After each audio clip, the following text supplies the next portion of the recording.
यदि आप हमारे चैनल के सभी गाने को पसंद करते हैं तो डीडी प्रोडक्शन हाउस के यूट्यूब चैनल को लाल बटन दबा के सब्सक्राइब करें और घंटी के निशान को जरूर दबाएं।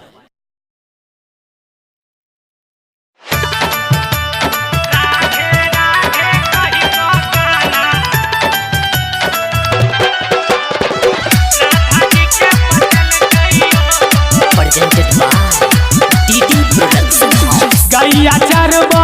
गेल कान्हा सेटिंग अपन लगल कहियो हाँ सेटिंग अपन लगल कहियो हाँ रास लीला रचल कहियो राधे राधे कही को कान्हा राधा जी के पटल कहियो राधे राधे कही को कान्हा राधा जी के पटल कहियो राधे राधे कही को कान्हा राधा जी के पटल कहियो। डीजे सुमित सतीश, डीजे सुमित सतीश, रईमा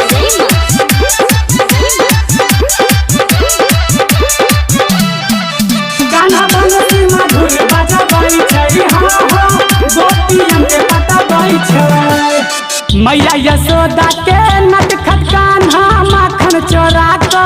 खेल कहियो हाँ हाँ माखन चोरा के खेल कहियो सुनू माखन चोरा के खेल कहियो राधे राधे कही को कान्हा राधा जी के पटल कहियो राधे राधे कही को कान्हा राधा जी के पटल कहियो।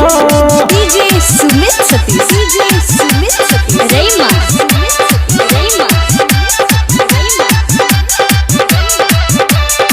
गाना चलन में पानी चलाबै छै हाँ हाँ सबके कान तरै छै नदी किनारे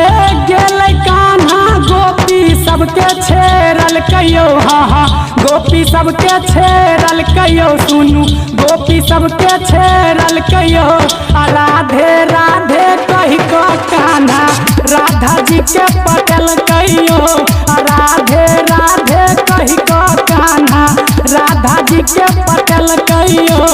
डीजे सुमित सतीश, डीजे सुमित सतीश, रईमा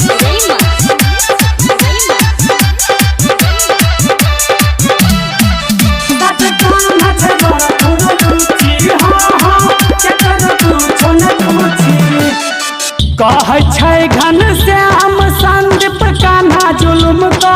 दिल कहियो सुनू कान्हा जुलुम को दिल कहियो बउआ ओम प्रकाश लिखल कहियो राधे राधे कही को कान्हा राधा जी के पटल कहियो राधे राधे कही को कान्हा राधा जी के पटल कहियो। गैया चरबा गेल कान्हा सेटिंग अपन लगल कहियो हाँ हाँ सेटिंग अपन लगल कहियो हाँ हाँ रास लीला रचल कहियो राधे राधे कही को कान्हा राधा जी के पटल कहियो राधे राधे कही को कान्हा राधा जी के पटल कहियो राधे राधे कही को कान्हा राधा जी के पटल कहियो। Recording by DD production house Sakri 97 084 45 722।